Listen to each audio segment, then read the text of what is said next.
guys? Today is October 6th and Louis Giglio's Grace and Glory Daily Devotional. Giving back to God. A reading from Luke chapter 21, verse 4.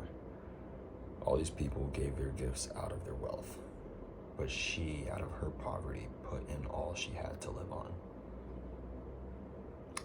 It can be challenging to want to be generous when you feel like you're lacking. Our culture is constantly telling us to make sure we have enough. Make sure you feel secure, and then you can be generous. But that's not how God's economy works. One of the greatest examples of generosity in the Bible is the story of the woman with 2 copper coins.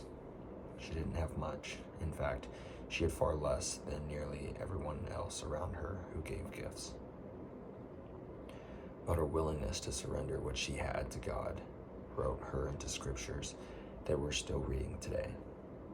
She gave not because she had enough, but because she knew that God, who owns everything, was able to meet her every need. Even though this woman only gave a mite, Jesus still noticed her heartfelt generosity. It moved his heart, and he admired her worship. The same can be true of you today. Even if you feel like you're lacking, trust God and put all that you have in his hands.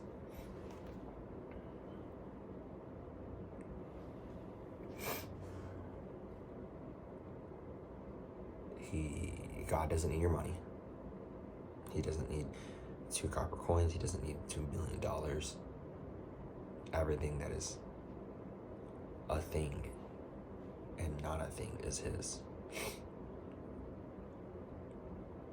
He wants your heart. And as we learn to live more like Christ, we develop a heart more like Jesus, in that we become generous. And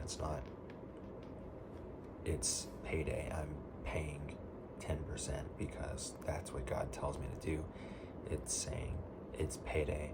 I get to give back to God and his world to help others, hopefully to get to heaven, prayerfully to get to heaven.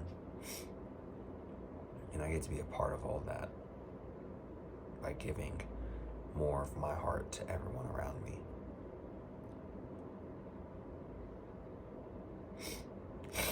And I'm not necessarily saying, sell all your belongings to donate to the church, and that's what's going to make you closer to God. But if your heart's not in giving the time or energy or effort, then you're just doing it to do it. The prayer today says, God, everything in my possession is already yours. Today I give back what you first gave me. It's in your name that I pray. Amen.